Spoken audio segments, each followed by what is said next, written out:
കരിയറിന്റെ തുടക്കത്തിൽ ലാലേട്ടനെ ഒരുപാട് ദിലീപേട്ടൻ അനുകരിച്ചിട്ടുണ്ടായിരുന്നു.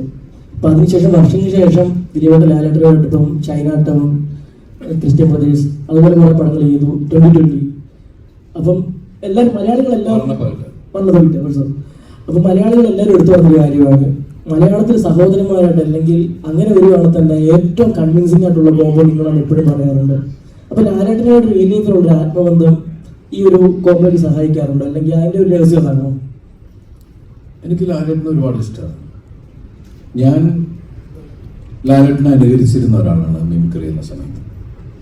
അതിനുശേഷം ഞാൻ അസിസ്റ്റന്റ് ഡയറക്ടറായിട്ട് ചെല്ലുമ്പോൾ ആദ്യമായിട്ട് ഞാൻ ക്ലാപ്പ് അടിക്കുന്നത് ലാലേട്ടൻ്റെ ചേച്ചിയുടെ മുമ്പിലാണ്. അതിനുശേഷം ഞാൻ മിമിക്രി ചെയ്യുമ്പോൾ എനിക്ക് ലാലേട്ടൻ്റെ റിയൽ ആയിട്ടുള്ള മാനറിസംസ് ഞാൻ നേരിട്ട് കണ്ട് മനസ്സിലാക്കി ഞാൻ അതിൽ കൈയടി വാങ്ങിച്ചിട്ടുണ്ട് സ്റ്റേജിൽ. സിനിമയിലെ ആൾക്കാരുടെ മുമ്പിലും റിയൽ മോഹൻലാൽ എന്താണ്, എങ്ങനെ പെർഫോം ചെയ്യണം എന്നുള്ള രീതിയിലും ഞാൻ പെർഫോം ചെയ്യാം. അതിനുശേഷം അദ്ദേഹത്തിൻ്റെ കൂടെ അഭിനയിക്കണം എന്ന് എനിക്ക് ഒരുപാട് അഭിനയം തുടങ്ങിയതിന് ശേഷം ഒരുപാട് ആഗ്രഹം ഉണ്ടായിരുന്നു. അങ്ങനെയാണ് യാദൃശ്യമായിട്ട് വർണ്ണപ്പകിട്ട് എന്ന് പറഞ്ഞ സിനിമയിൽ എനിക്ക് അഭിനയിക്കാൻ കിട്ടി. പിന്നെയാണ് ഈ പറയുന്ന പോലെ 2020 ക്രിസ്ത്യൻ ബ്രദേഴ്സ് എല്ലാത്തിലും അനിയൻ്റെ ക്യാരക്ടറായിരുന്നു. പിന്നെയാണ് ചൈന ടൗൺ. എനിക്ക് തോന്നുന്നു ചൈന ടൗൺ കഴിഞ്ഞിട്ട് ഒരു 14 വർഷം കഴിഞ്ഞിട്ടാണ്.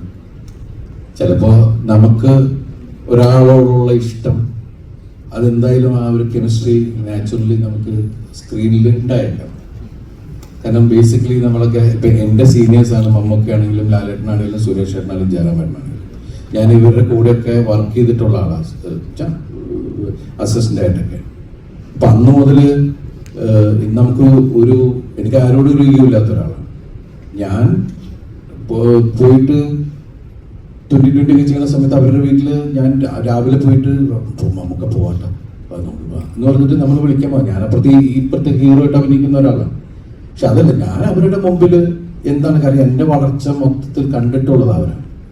ഞാൻ സിനിമയിൽ വന്ന കാലം മുതൽ ഞാൻ എന്താണ് എന്ന് പറയുന്നത് അവർക്ക് 100% എൻ്റെ ഒരു ട്രാവൽ അറിയാവുന്ന ഒരാളാണ്.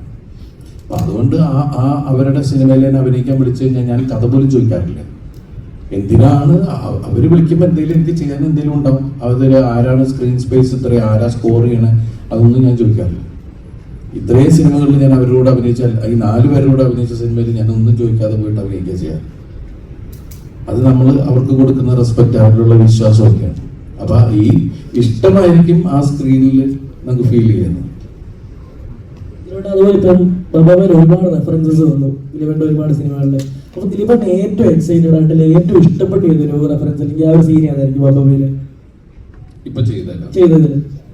അല്ല, അതേ പറഞ്ഞേ, ഞാൻ നേരത്തെ പറഞ്ഞല്ലോ, ഇവരുടെ ഇഷ്ടത്തിനാണ് ആ സംഭവങ്ങളെല്ലാം ചെയ്തത്. നമ്മൾ പുതിയത് ആഗ്രഹിക്കുന്നു. ഇവരെടുത്തതിന് വെച്ചിട്ട് ഇപ്പൊ ചഞ്ചൽ എന്ന് പറഞ്ഞിട്ട് റിയാസ് ഭായി ഒരു വണ്ടിയായിട്ട് വരുന്നു. നിങ്ങളത് അതിന്റെ വേറെ വേർഷൻ വളരെ റൺവേയിൽ കണ്ടിട്ടുള്ളതാണ്. പരമശിവം ഇടയിൽ കയറി വേറെ ആൾക്കാർക്ക് പണി കൊടുക്കാൻ മുമ്പിൽ കയറി വരുന്ന ഒരു സാധനമൊക്കെ. അപ്പൊ അത് അങ്ങനെ തന്നെ വേണം. അതൊക്കെ ഭയങ്കര ഓളമാണ് തിയേറ്ററിലുണ്ടാക്കിയത്. കാരണം വെച്ചിട്ടുണ്ടെങ്കിൽ എനിക്ക് തോന്നുന്നത് ഇപ്പൊ വന്നിരിക്കുന്ന തലമുറ ഇതുപോലെ നമ്മൾ സ്ക്രീനിൽ അങ്ങനെ ആടി വിളയാടുന്ന ഒരു സംഭവം സ്ക്രീനിൽ കണ്ടില്ല, ടി വിയിൽ കണ്ടിട്ടുണ്ടാവും. എനിക്കൊന്ന് 8-10 വർഷമായിട്ട് അല്ലേ. ഇപ്പോഴത്തെ നമ്മൾ പറയില്ലേ, ഇപ്പൊ എന്താ പറയാ, ന്യൂ ജനറേഷൻ ഒരു മെച്യൂർഡ് ഇതിലേക്ക് വരില്ലേ, ഒരു യൂത്തിലേക്ക് വരുന്ന കുട്ടികളുടെ മുമ്പിലേക്ക് നമ്മളങ്ങനെ വലിയ ഒരു രീതിയിലുള്ള ഒരു കളികളായിട്ട് വന്നിട്ടില്ല ശരിക്കും പറഞ്ഞാൽ. അപ്പൊ നമ്മളെ സംബന്ധിച്ച് അതിപ്പോ എല്ലാവരും കുറെ കമന്റ്സുകളും ഉണ്ടായിരുന്നു, നിങ്ങൾക്ക് ഈ സിനിമയിലൂടെ അവരുടെ മുമ്പിൽ എത്താൻ പറ്റി. അത് ശരിയാണ്. ഈ സിനിമയിലൂടെ യൂത്തിന്റെ ഭയങ്കര സപ്പോർട്ട് നമുക്ക് ഭയങ്കരമായിട്ട് ഉണ്ടായിട്ടുണ്ട് ഈ സിനിമയിൽ. അത് ആൺകുട്ടികളാണെങ്കിലും പെൺകുട്ടികളാണെങ്കിലും അവര് ചെറിയ മിനി സ്ക്രീനിൽ കണ്ട കാര്യങ്ങൾ അവർ ബിഗ് സ്ക്രീനിൽ വേറെ രീതിയിൽ കണ്ടു. അത് ധനഞ്ജയുടെ കാൽക്കുലേഷൻ, അവരുടെ ചിന്ത, അത് വർക്കൗട്ടായി. നമുക്ക് ഈ സ്പൂഫ് ചെയ്യുമ്പോൾ നല്ല സംശയം ഉണ്ടായിരുന്നു, ഇത് ബാക്ക് ഫെയർ ചെയ്യോ ഇല്ലെന്നൊന്നും അറിഞ്ഞൂടാ. അതാണ് നമ്മൾ ഇതൊരു ആഘോഷം എന്ന് പറഞ്ഞിട്ടാണ് നമ്മൾ ഇന്നങ്ങോട്ട് വിട്ടേക്കുന്നത്.